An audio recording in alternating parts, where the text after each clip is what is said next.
أعوذ بالله من الشيطان الرجيم. بسم الله الرحمن الرحيم. إن الله وملائكته يصلون على النبي يا أيها الذين آمنوا صلوا عليه وسلموا تسليما. وبعد، سنتكلم في حلقة اليوم وهي أول حلقات في هذه القناة بعنوان كتيب علم الاجتماع. سنتكلم عن أول عالم اجتماع جزائري، وهو معروف لدى العام والخاص، إنه مالك بن نبي. مالك بن نبي هو ذلك العالم والفيلسوف الجزائري المتفقه والمتشرب من كل الثقافات، من العلوم إلى الدين إلى الأدب إلى الفلسفة وغيرها، حتى عن الاجتماع وغيره.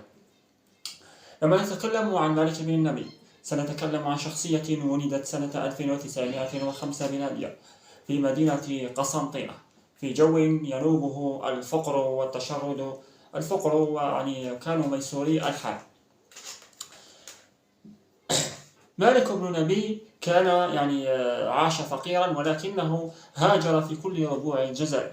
التقى بالعديد من العلامات والعديد من العلماء، من بينهم عبد الحميد بن باديس، مؤسس جمعية علماء المسلمين التي يعرفها الداني والقاصي والجميع.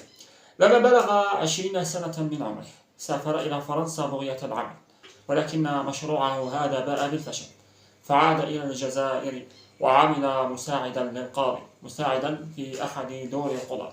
وكان مالك بن نبي يطمح إلى دراسة المحاماة، وكان مستعدا لذلك.